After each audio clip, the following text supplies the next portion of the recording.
On salue, chers compatriotes. C'est toujours votre serviteur Dominique Kachavaga devant vous ici. Chose promise, chose faite. La fois passée, je vous ai promis que quand j'aurai les temps vraiment suffisants, je ferai tout mon mieux pour déjà commencer notre émission Dominique Topic, que j'ai trouvé vraiment très essentielle et très important de débuter aujourd'hui. Bon, j'ai commencé cette émission aujourd'hui parce que vraiment j'ai reçu trop d'emails, j'ai reçu trop de messages dans mon inbox sur Facebook. Les gens me disaient vraiment, Dominique, il faut commencer vraiment le plus vite que possible, on ne peut plus attendre, vraiment, le problème du pays, il faut vraiment contribuer le plus possible que tu auras le temps. Alors j'ai reçu trop de questions des amis, des petites sœurs, des grandes sœurs, de connaissances, vraiment, avec des questions, attaquer cette question, Dominique, toucher sur ce point, toucher sur ce point. Bon, je me suis dit finalement, parce qu'il y avait plus d'une vingtaine de questions, j'ai sélectionné l'une ou deux que je dois entamer aujourd'hui. Et la première question que j'ai choisie, c'était la question venant d'un frère qui est au Congo, le frère qui s'appelle Roger Dounia. Roger Dounia, lui, il habite au Congo. Il m'a vraiment supplié de toucher sur le point du salaire des fonctionnaires au Congo. Le salaire des fonctionnaires au Congo. Tout le monde le sait très bien, mes chers amis, tout le monde le sait bien, mes chers frères et sœurs, que ça fait plus de 2 décennies d'abord, ça fait plus de 2 décennies que nos fonctionnaires au pays ne touchent pas. Il n'y a pas le salaire pour nos fonctionnaires. Et ça fait très mal au cœur de voir que les gens partent au boulot, ils suent, la sueur partout, ils travaillent dur, et à la fin du mois, il n'y a pas le salaire, ou s'il y a le salaire, c'est très minime, qui ne le bénéficient pas vraiment de supporter leur famille, qui n'est pas capable, pardon, et ça là que famille vraiment, et vivre dans n'enge à mutu vraiment mutu mobimake, au ça là, au futayo, et puis aux vivre finayo là, yakibo mutu vraiment avec respect. Et surtout, j'ai choisi toucher sur le point des militaires, des enseignants, les policiers, les infirmiers. C'est ça vraiment la classe ici en Europe qu'on appelle le middle class. Une classe moyenne, le poumon d'un pays s'il vous plaît. Un militaire c'est quelqu'un, donc ici en Europe, il faut même que le gouvernement emprunte de l'argent quelque part pour payer un militaire. Parce que c'est ça la sécurité d'un pays mes frères. Un policier c'est ce que vous... Donc vous dormez en sécurité parce que vous savez qu'il y a un policier qui patrouille le city. Mais chez nous au Congo, un militaire, un policier, c'est juste un papier hygiénique. Un enseignant, imaginez-vous. Un enseignant indispensable pour la vie de chacun d'entre nous. Je sais que partout où vous vous asseyez, quelqu'un peut se rappeler peut se rappeler d'un enseignant qui a marqué sa vie quelque temps. Les enseignants restent dans nos mémoires. C'est eux qui nous donnent la fondation de base. Et ça n'a pas tout le monde, donc enseignants, ça n'est pas maman, papa et boye bibi no moko ti lelo na se rappela ka kombo ya enseignant na école primaire pour bazana pas tout pena ba tikala grave na mitema biso.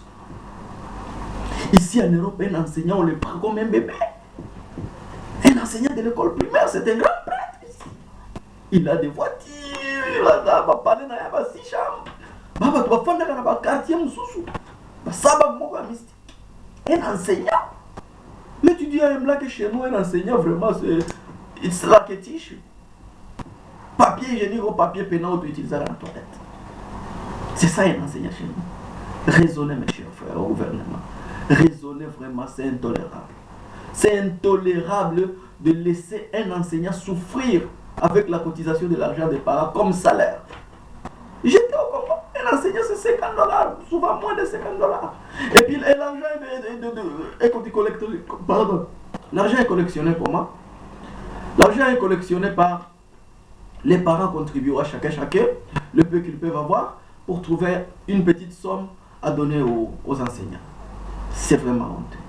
Dans un pays où les commissaires des zones, les directeurs des régions, les maires de la ville, les directeurs des régions, le gouverneur, les vice-gouverneurs, les PDG des douanes, les PDG d'immigration, les PDG de contribution, les députés, les vice-gouverneurs, les vice-ministres, les ministres, les généraux, ils font des milliers de dollars.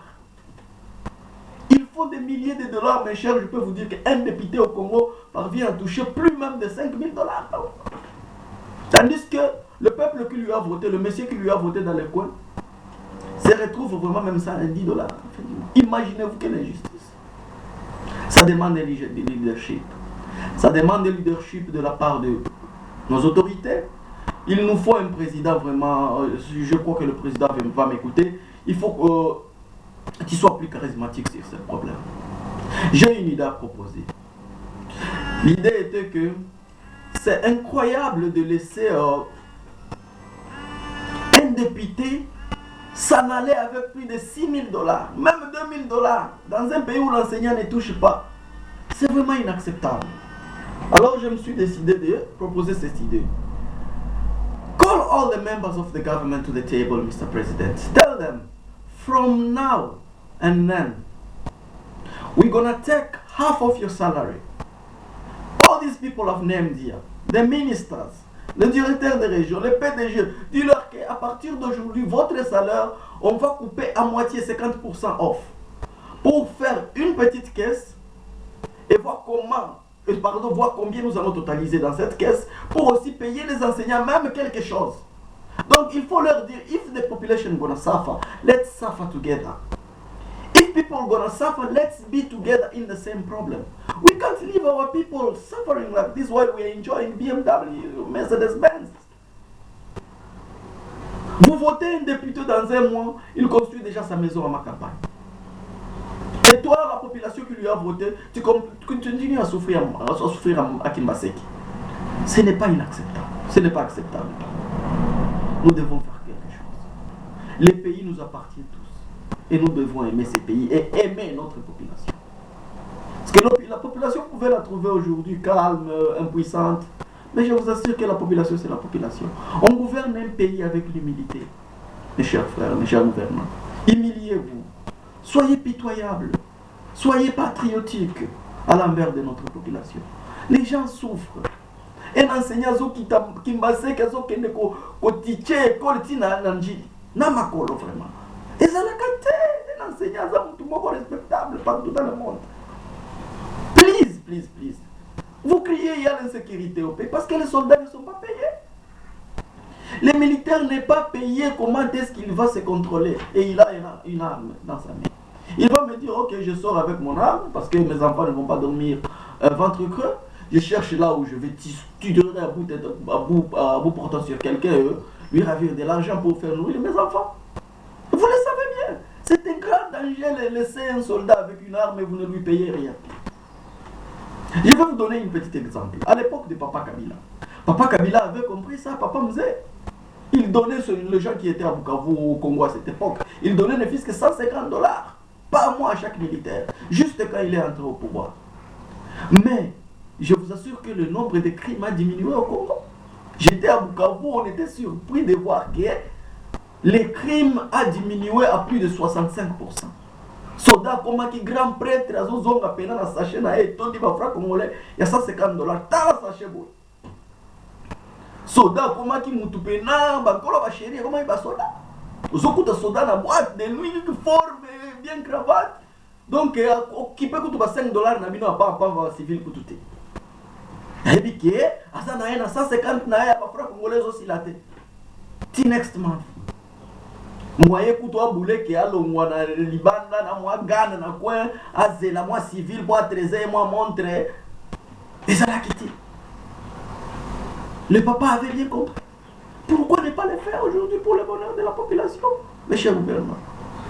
C'est incroyable, c'est incroyable. Un député touche 100 fois, même 50 fois plus qu'un enseignant. What's going on? It never happened anyway.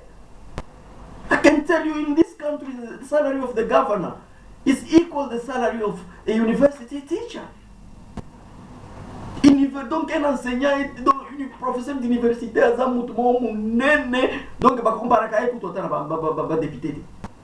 Pas comparer avec tout le député. Mais dans on dirait ceux qui gouverneur, premier ministre, à commission qui n'est. L'enseignant, c'est la base la fondation d'un pays.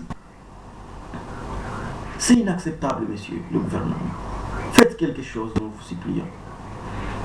Dites aux membres du gouvernement, ces gens que j'ai cités ici, que depuis aujourd'hui, un président doit être charismatique, doit taper sur la table.